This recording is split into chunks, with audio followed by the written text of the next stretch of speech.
तर नमस्कार, शेतकऱ्यांसाठी मोठी अपडेट आहे।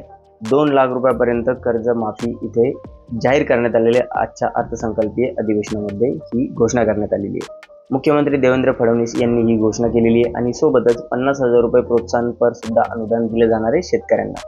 तर कोणत्या शेतकऱ्यांना 50,000 किंवा कोणत्या शेतकऱ्यांना 2 लाख रुपये कर्जमाफी हे आपण थोडक्यात आजच्या व्हिडिओच्या माध्यमातून समजून घेणार आहोत। व्हिडिओला शेवटपर्यंत नक्की बघायचा, एक छोटीशी व्हिडिओ आहे।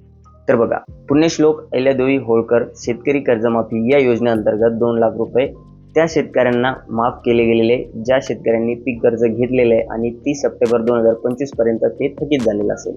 म्हणजे 30 सप्टेंबर 2025 पर्यंत जे शेतकरी पात्र ठरणार आहेत, थकीत कर्ज ज्यांच्याकडे आहेत, त्यांना 2 लाख रुपयेपर्यंत कर्जमाफी केली जाणार आहे। आणि जे शेतकरी रेग्युलर कर्ज भरतात त्यांना प्रोत्साहन म्हणून 50,000 रुपये सुद्धा अनुदान दिले जाणार आहे। ही घोषणा आपले लाडके मुख्यमंत्री देवेंद्र फडणवीस साहेब यांनी आज सुरू असलेल्या अर्थसंकल्पीय अधिवेशनामध्ये केलेली आहे। तुम्हाला याबद्दल नक्की काय वाटतं, कमेंट बॉक्समध्ये नक्की सांगा। तुमचं काय याबद्दल मत आहे?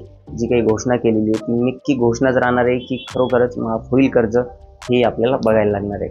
तर तुमचं काय नक्की मत आहे व्हिडिओच्या कमेंट बॉक्समध्ये नक्की सांगा। जर आपल्याला दिलेली माहिती आवडली असेल तर व्हिडिओ नक्की लाईक करा। आपल्या चॅनलवरती पहिल्यांदा झालेले असाल तर चॅनल नक्की सबस्क्राईब करून ठेवा। भेटूया मित्रांनो नवीन माहितीसह नवीन व्हिडिओमध्ये, तोपर्यंत धन्यवाद।